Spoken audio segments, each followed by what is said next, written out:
Welcome back to Lens Dynamic Coffee Sessions. So today I have a Nullore Estate. This is a special kind of range from Starbucks. So earlier I had made a video on Karadibetta Estate.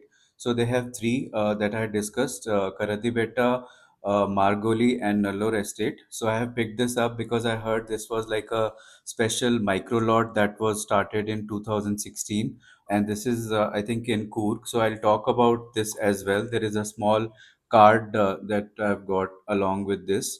It has the geography and the characters of the coffee, how it is grown. I think it's double shade grown and it's a micro lot. I leave the description. But today I'll just brew this and compare it. I have still a bit of Karadibetta Estate coffee left.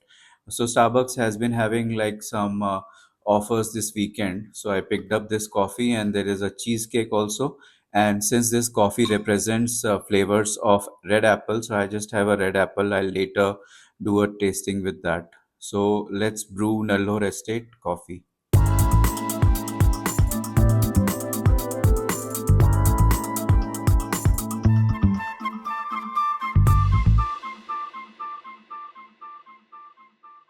So initial impressions on the aroma. This obviously is freshly ground, so it is giving a lot more like bright notes, like in terms of the herbal nature, and also it does not have very pronounced acidity, at least from the aroma. So this was like very light on the blonde rose scale. So if you go from light to dark, there it is just there at the beginning within the first half range. It says that has notes of red apple and sesame flour. So I don't know what sesame flour kind of tastes like, but I'm looking forward to lighter coffee as compared to Karadi Beta.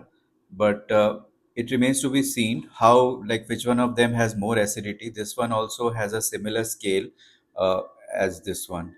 So let me brew this and I'll compare these two.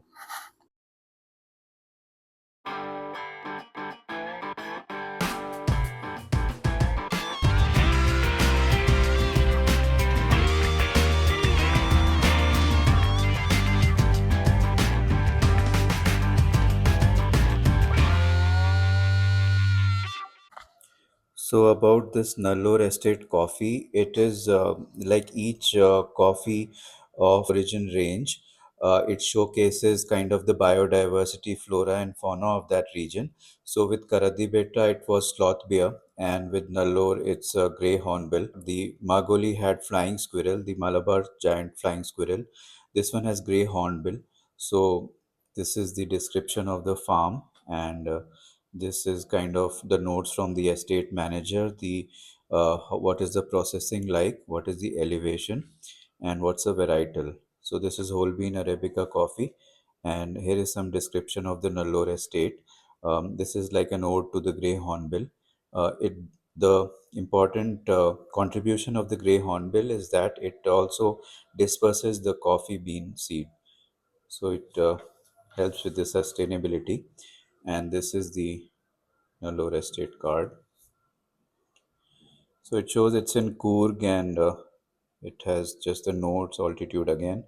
And I think this description is the same, but the important detail is that when did the micro lot start.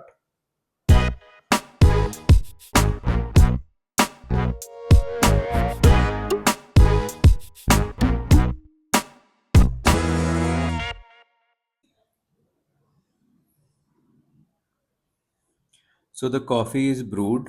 Uh, I have taken these small samples in these glass mugs. So color wise, it's almost the same. I'll just try out with Nullore estate first.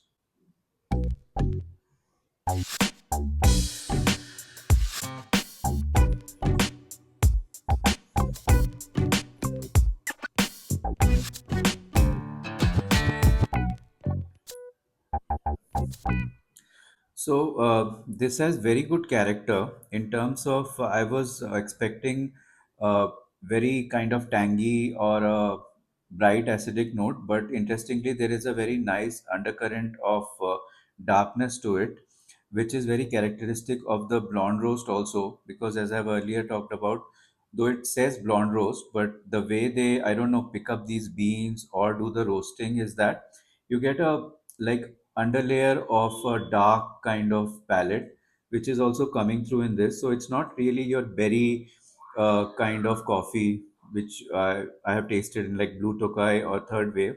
This has a very nice character, which will also make it go well with any add-ons like milk or so.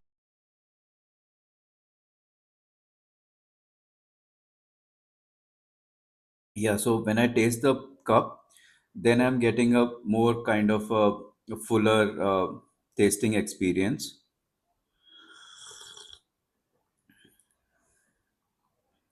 So I'm not sure if I would call it red apple, but I'm definitely getting that kind of a sweetness which you get when you have some dessert. Like there is something very slightly buttery about it, and also a little caramelly.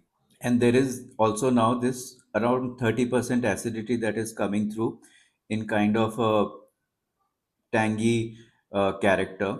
So I think this will go well with not a very dark chocolate thing, but it will go well with a lemon cake or something like a regular vanilla cake or any of the vanilla based desserts also.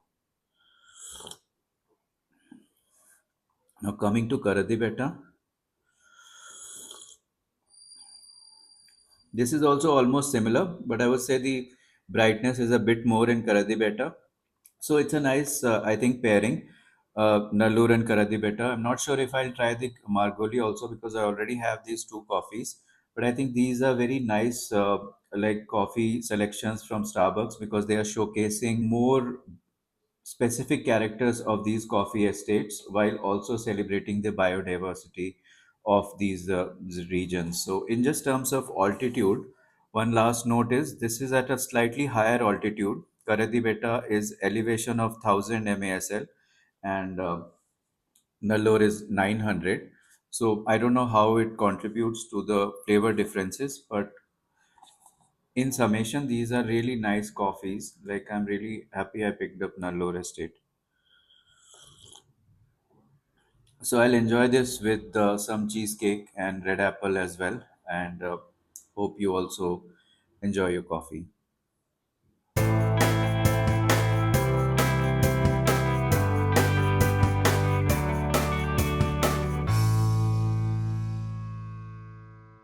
So I also wanted to talk about these brew culture kind of article that I read.